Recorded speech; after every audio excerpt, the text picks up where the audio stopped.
Now talking about graphical representation.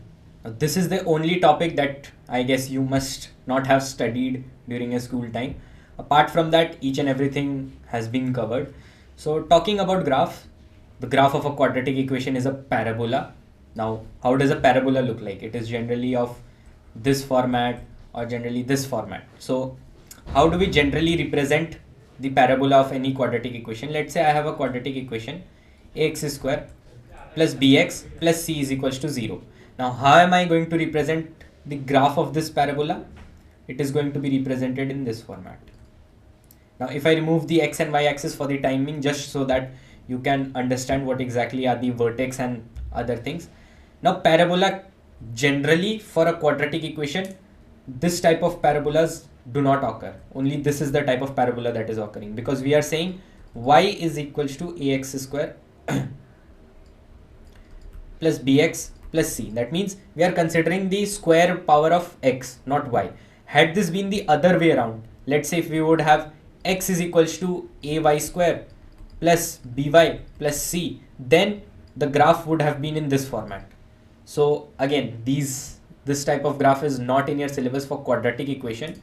You will look into this when we study conic sections. That time when we'll study parabola, that time we'll look into more details. Apart from that, for now, the only things that you need to remember, for this type of parabola, you consider that a is greater than 0. And when a is less than 0, that time your parabola would simply be downward parabola. So this is known as an upward parabola, this is a downward parabola. So here, and what is the vertex? That means the end point of this parabola. This is written as minus b by 2a, comma, minus d by 4a. Or instead of d, let me write it down as delta.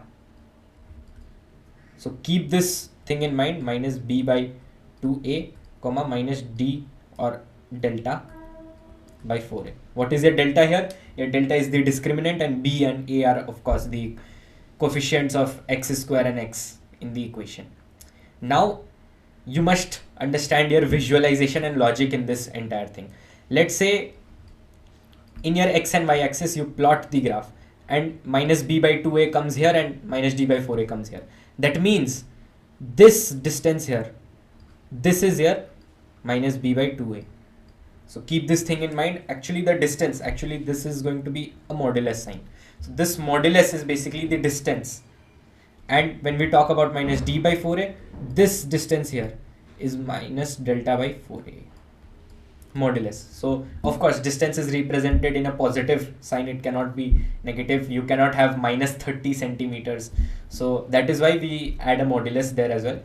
So this thing will, understanding of this portion would come handy when we study location of roots. So you must understand that minus b by 2a is the vertex. That means it is the distance from the origin in the x-axis. And minus delta by 4a means the distance from the origin in the y-axis, when we are taking it parallel to y-axis and we are taking it parallel to x-axis. So this is the thing that you must remember.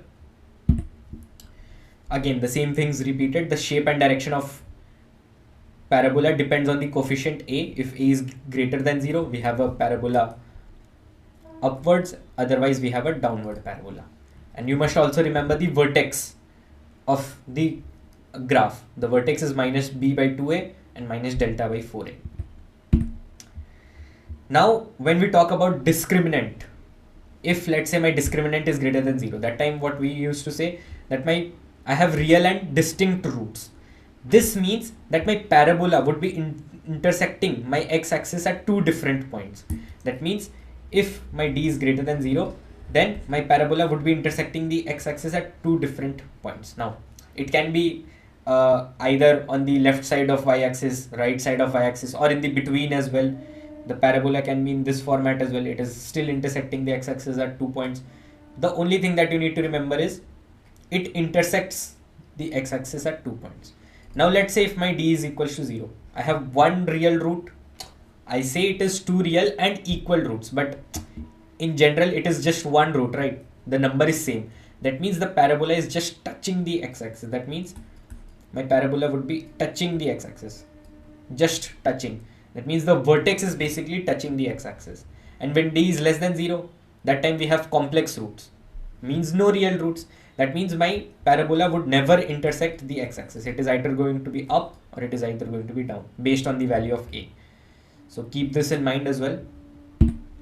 Now I'll just show you the diagrams so that it becomes pretty much clear to you. If d is greater than 0, and let's say if my a is also greater than 0, then my graph would be like this. Now again, it can be completely towards the right hand side of the y-axis, or it can be towards the left hand side of the y-axis as well.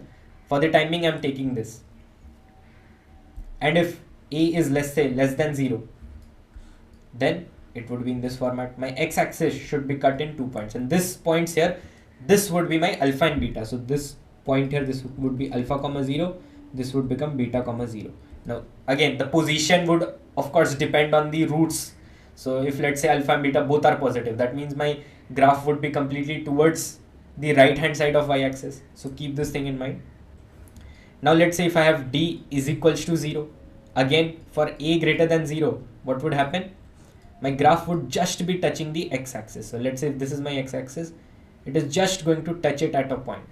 And if a is less than 0, it would be touching it in the other way around, just touching. For d less than 0, and if a is greater than 0, I would have my graph above the x-axis, and if a is less than 0, I would have my graph completely below the x-axis. Now, as we had studied in functions, if let's say you have to find out the range of any equation, of this quadratic equation, so how are you going to find out the range? For d less than 0, it is very easy for you to find out the range, right? If you need to find out the range, you can say that this curve here, since it lies above the x-axis, the range or my quadratic equation would always be positive. That means for this case, my ax square plus bx plus c would always be greater than 0. And for this case, my ax square plus bx plus c would always be less than 0. Since that is the graph of my quadratic equation and it lies always above the x-axis or below the x-axis. So I can write it down in this way also. Here, when d is equals to 0, what can I write it down? My ax square plus bx plus c would always be either greater than or equal to 0. At one point it is coming out to be 0, right? So it can be greater than equal to 0. And here my ax square plus bx plus c would always be less than or equal to 0. So this is how we do it. For d greater than 0, of course we have two distinct roots. So later on we'll learn how we can find out the range of this as well. For the time being, remember all these different cases. Now when we talk about when we have d value given to us, so what does our range becomes? Our range for any quadratic equation, when a is greater than 0, it can be written as minus delta by 4a to infinity. Since my a is greater than 0, that means my graph would be this way. And this point here, I hope you all remember, it is from the y-axis, distance from the y-axis, right? So it is minus b by 2a, comma, minus delta by 4a. So this is my y point here, right? So that is why my range varies from minus delta by 4a to infinity. And when we talk about a less than 0, the graph would simply be opposite way. So it would be from minus infinity to minus delta by 4a. Again, the same things. Now, explaining to you the range portion a little bit more. If let's say I have d greater than 0, so my graph is of course going to be in this format. And if this is the case, then here I would have whatever be my x, I do not care about that, minus delta by 4a. So this distance here from the origin to the my vertex, the parallel distance to from about y-axis, this would be minus d by 4a determinant. So that is why that is considered, and then we say it is up till infinity. And similarly for the other way around, if I have my vertex in this format, this point here, this would be x comma minus d by 4a. So my this distance here from the x-axis, if I take the parallel to y-axis distance, this would become minus delta by 4a. So this distance is considered, and we say up till infinity is my range. So keep this thing in mind. And again, as you saw here, keep this as well in mind. When you have d less than 0, you are going to have complex roots. That means your graph never cuts the x-axis. If it is never cutting the x-axis, either your equation is going to be greater than 0 or it is going to be less than 0. Now talking about location of roots. Now there are certain conditions that you need to remember.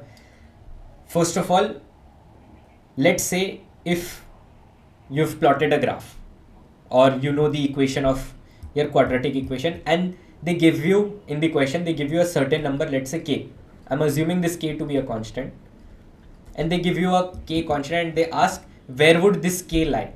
Will it lie between the roots or it is going to lie outside the roots? So how am I going to check that? So there are two conditions for you to check. One is a into f of k, where f of x is my quadratic equation. If this value comes out to be less than 0, then what would this imply? This would imply that my k is lying inside the roots. Implies that k lies inside the roots. And if my a into f of k is again, let's say, greater than 0, and one more condition is here, d is also greater than or equal to 0, then this would imply that my k lies outside the roots.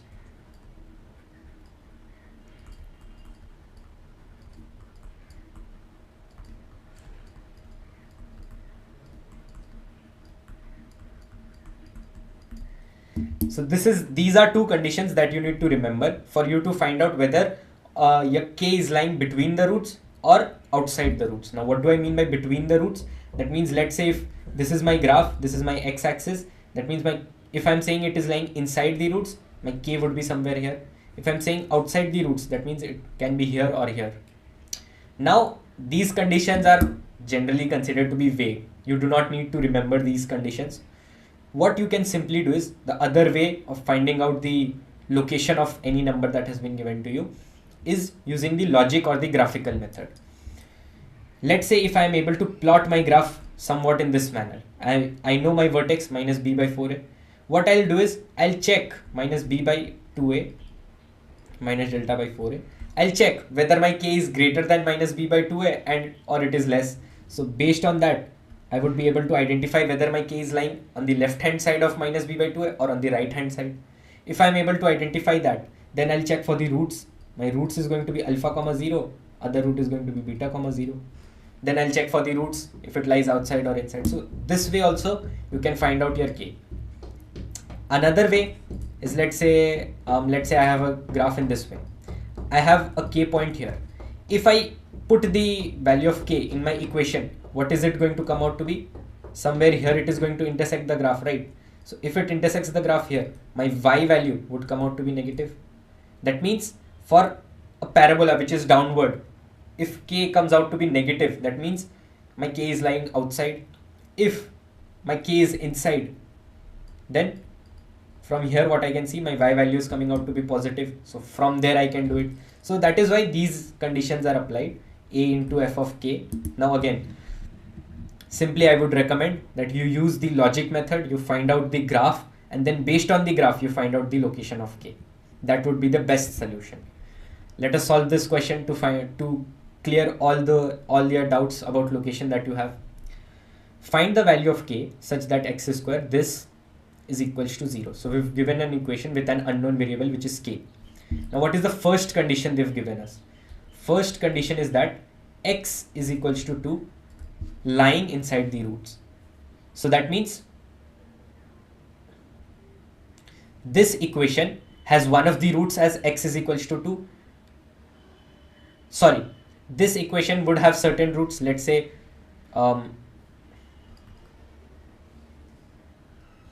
this equation would have two roots, alpha and beta. Now what are they saying? That find out where x is equals to 2 would be lying. X is equals to 2. Now they've given us that it is lying inside the roots. Now we have to find out the value of k for which it can lie inside the roots. That means first of all we check for the value of a. In that question, a is greater than 0. That means it is going to be an upward parabola. And our root is lying inside. So first of all, what we do is we find out our discriminant. It is going to be b square minus 4ac So what is my b square? 2k minus 2 whole square minus 4 times of a into c. So a is 1, this becomes k plus 5. So from here what do we get? 4k square. Here we would have plus 4, and that plus 4 would be subtracted by minus 20. We would get minus 16. And when we talk about k, it would become minus 2 2s are 4, 4 2s are 8, minus 8k, minus 4k, minus 12k. So this is what my discriminant is. If I take 4 common, it becomes k square minus 3k minus 4. So this is my discriminant. Now what I do is I again check based on the graph. Since my a is greater than 0, that means it is going to be parabola upward. Now they've told us that if this is my x-axis, my 2 is lying inside the roots. If my 2 is lying inside the roots and my d value, of course I do not know whether my discriminant is greater than 0 or not, but for the time being what I say is my delta is 4. If I try to find out the roots, this would become k minus 4 into k plus 1. So my discriminant is greater than 0. It is not a perfect square. So from here at least I can find that out. That means my 2 is lying inside the roots. That means for f of 2, what would be my f of 2? If I find out my f of 2, it is going to lie below the x-axis. That means it is going to be negative. Right. Now I'll simply put my f of 2 in this equation and find out its value to be negative. Or if you use this condition as well, a into f of k, this should be less than 0. This implies that it is less than inside the roots. So simply if I multiply a as well here, a is 1, which is greater than 0, it is less than 0, implies that it lies inside the roots. Simply let me put the value of 2 in the equation. We would get 2 squared plus 2 times of k minus 1 into 2 plus k plus 5 less than 0. From here we would be able to find out the range of k. So this makes it 4 plus 4k minus 4 plus k plus 5 less than 0. So 4 and 4 gets cancelled out. We have 5k less than minus 5. So from here what do we get? K should be less than minus 1. So for this range, or how can we write this down? This can be written as k belongs from minus infinity to minus 1. For this range, we would have x is equals to 2 lying inside the roots. So that's it. That's all we had to find out for part A. Now similarly, let's do for part B as well. Has one root less than 2 and the other greater than 2. That means now they've told us we have to find out the value of k such that if this is my curve, I have one of the roots greater than 2. That means my 2 is lying here and my other root is lying less than 2. So again it becomes the same condition. So again we know the answer for this. It would become minus infinity to minus 1. Simply this becomes our answer. Let us check for C. So our B part is also done. Has roots of opposite signs. That means this is what they are talking about. My roots has to be of opposite signs. That means if my roots are of opposite signs, that means what I can say is one of the root would be negative, one of the root would be positive. So from here I have to find out now my value of k. So if I put 0 value in my equation, I would get my f of 0 to be negative, right? So my f of 0 should be less than 0. If it is in between the y-axis, that means at one portion it is in positive, at one portion it is in negative. So for 0, 0 would be negative, f of 0 would be negative. So let me simply just put f of 0 in the equation. We get 0 plus 0 plus k plus 5 less than 0. So we get k less than minus 5. That means k belongs from minus infinity to minus 5. This becomes our answer. Here this was our answer. Now let us solve for D part. Has roots such that 5 lies outside the roots. That means our roots are in such a way that 5 is lying outside the roots. Either 5 can be here, or in another case 5 can be here. So whatever side 5 lies, our f of k or our f of 5, for here also my f of k would come out to be positive. It is lying above the x-axis. For here also it would come out to be positive. So f of 5 should be greater than 0. Simply let me put the value of 5 in the equation. We get 25 plus 10 times of k minus 1 plus k plus 5 greater than 0. So from here what do we get? 25 plus 10k minus 10 plus k plus 5 greater than 0. So from here what are we getting? 11k is greater than, this becomes 15, 15 plus 5, 20, minus 20. So k should be greater than minus 20 by 11. So that means our k value belongs from minus 20 by 11 up till infinity. So we've gotten one more condition for k. Now let us solve the fifth one.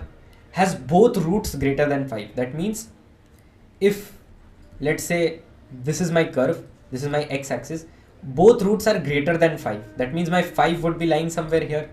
Now if my 5 lies here, again the same condition would be applied. That means my k would belong from minus 20 to 11 comma infinity. Now comes the catch in this entire question. What we have to do is, now we found out whether or not our k lies in which interval. Now we have to check whether it is an open interval or a closed interval for each and every case. So for first one, let's check for x is equals to 2 lying inside the roots. So if 2 is lying inside the roots, of course 2 cannot be at that portion. If let's say my graph would have been in this format, my graph would just be touching the x-axis, then 2 could also have lied here. I hope you are understanding this. 2 could also have been lying here. That means at 2, again, it is not coming between the roots. It is on the roots. 2 becomes a root. That means this case cannot be possible. So for 2, we've gotten the right answer. Let's check for B. Has one root less than 2 and the other greater than 2. One root is less than 2 and the other is greater than 2. Again, the same thing is applied. So if we check for, let's say, if my graph would have been in this format, for D exactly equals to 0. Again, we would have just one root, so this case cannot be taken. Has roots of opposite signs. Again, this cannot be taken. Has roots such that 5 lies outside the roots. So for 5 to lie outside the roots, we could also have this case as well.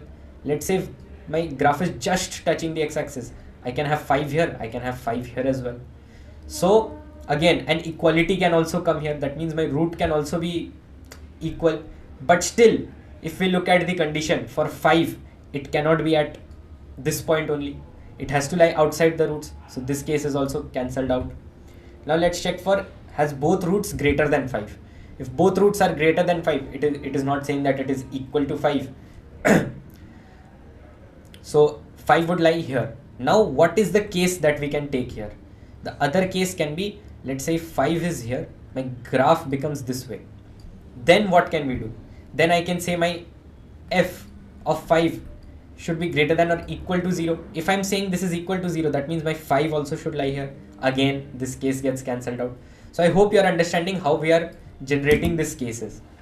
We are just trying to identify whether our graph is cutting the x-axis at 2 different points or at just a single point. So this is how you solve this type of questions.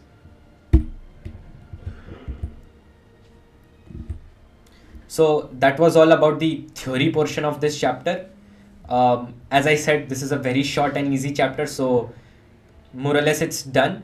The only thing that you need to work on in this chapter is the graphical representation. You must know how graphs look like and how can you use them to solve your questions. So let's start with the previous year JEE mains questions.